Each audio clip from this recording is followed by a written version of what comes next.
A graça e a paz de nosso Senhor e Salvador Jesus Cristo esteja com todos. Amém. Amados irmãos e irmãs, aqui quem vos fala é o pastor Daniel. É uma satisfação imensa interagir com todos vocês, fazer novos vídeos, fazer novas transmissões. E estamos aqui mais uma vez para fazermos mais uma breve transmissão.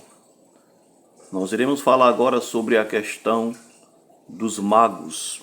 Isso, os magos que foram visitar Jesus. Então veja bem, nós podemos ver essa passagem no Evangelho de Mateus, capítulo 2, que nós vemos a referência da visita dos magos. Então, quando nós escutamos essa palavra magos, muitas vezes nós podemos entender que magos pode se tratar de pessoas que praticavam a magia ou encantamento, porque é a essa palavra que nós relacionamos determinadas pessoas. Ou seja, aqueles que praticam magia e encantamento são chamados de magos, né? Então veja bem, só que o significado bíblico é completamente diferente do significado que nós temos dentro da nossa cultura ocidental.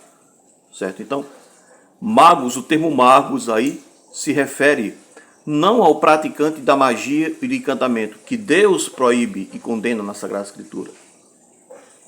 Os magos aí são sábios, estudiosos, são pessoas conhecedoras das religiões e das escrituras.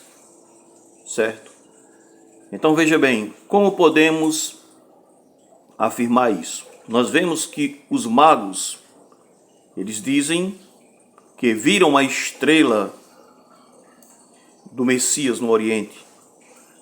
E nós sabemos que já existia uma profecia referente a isso.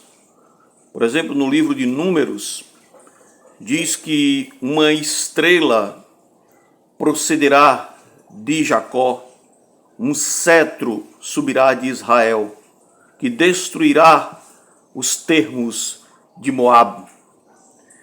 Então, a gente vê que é uma referência a uma profecia das Escrituras. E os magos, ou seja, os sábios, eram homens que estudavam profundamente as Escrituras. Então, tem pessoas que confundem, o conceito de magos na Bíblia com o conceito de magos que nós conhecemos na nossa cultura, que é uma coisa completamente diferente. Então veja bem, e outra coisa que nós precisamos levar em conta é que existem palavras na Bíblia que elas têm muitos significados diferentes, certo? Outra questão que nós precisamos levar em conta, por exemplo, e nós precisamos também enfatizar, é a questão de que o texto não diz que os magos eram reis. A ideia de dizer que os magos eram reis é mais uma ideia que vem da tradição católica. Porém, a Escritura não diz que esses magos eram reis.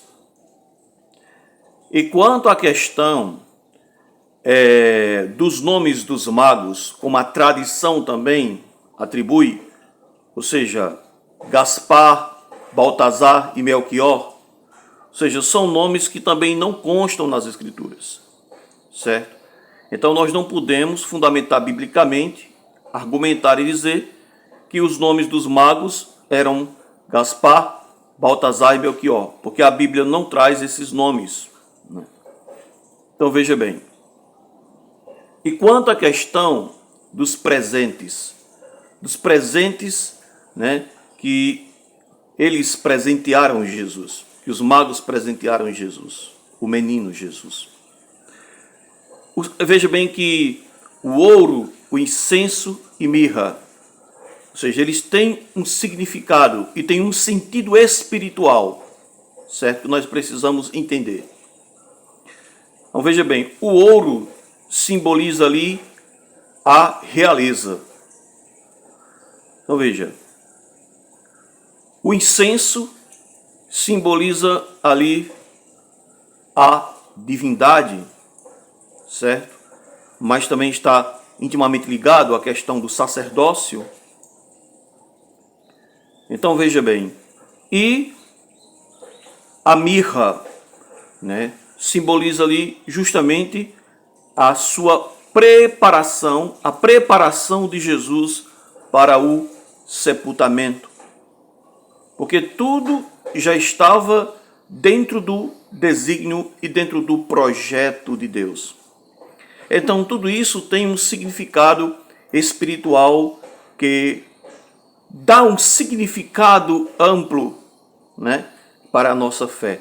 Um significado sólido para a nossa fé. Então, irmãos, é isso. Então, os magos, né, que a Bíblia relata, não tem nada a ver com os praticantes de magia, com os bruxos, como nós conhecemos, certo? Então, como eu já tinha dito antes, o conceito de magos na Bíblia é diferente do conceito de magos como nós entendemos na nossa cultura, certo? Magos na Bíblia são estudiosos, são homens sábios, são conhecedores das Escrituras. Então, que Deus abençoe a todos vocês, que todos possam crescer cada vez mais na graça e no conhecimento de nosso Senhor e Salvador Jesus Cristo.